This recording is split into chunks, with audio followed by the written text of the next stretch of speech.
ஆனா இப்போ இந்த கூட்டணி ஆட்சி அப்படின்றது வந்து வெறும் அதிமுகவுக்கு மெஜாரிட்டி கிடைக்கலனா மட்டும்தான் கூட்டணி ஆட்சி அப்படின்னு ஏதாவது இருக்கா? ஆமா ஆமா, அவங்களுக்கு மெஜாரிட்டி அதிமுகவுக்கு இருந்தாலும் மெஜாரிட்டி கிடையாது. இல்லைனாலும் வந்து இப்போ கிடையாது, ஆந்திரால இந்த மாதிரி நடக்காதா இப்போ?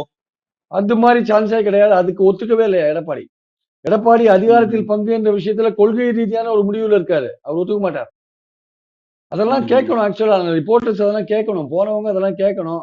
முக்கியமான இஷ்யூ கவர்னர் இஷ்யூ. அதையே அமித்ஷாட்ட கேட்காத விட்டாங்க. கேட்கணும்ல எடப்பாடியை ம், பார்த்து, சார் நீங்க ஒரு கேள்விக்கு பதில் சொல்லுங்க. கூட்டணி ஆட்சிக்கு நீங்க தயாரா இருக்கீங்களா அப்படின்னு எடப்பாடியை பார்த்து கேள்வி கேட்கணும்ல. அது கூட கேட்காத இருக்காங்க நம்ம ரிப்போர்ட்டர்ஸ். கவர்னர் இஷ்யூ எவ்வளவு முக்கியமான இஷ்யூ, அதை பத்தி ஒரு கேள்வி கூட கேட்காத இருக்காங்க.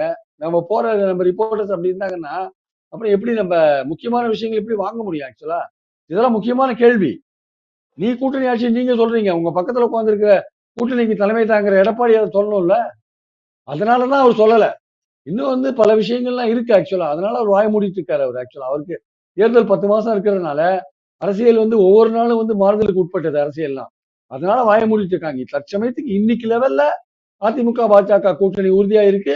அதுல எடப்பாடியோட கை ஓங்கி இருக்கு, அவ்வளவுதான் இன்னைக்கு லெவல்ல.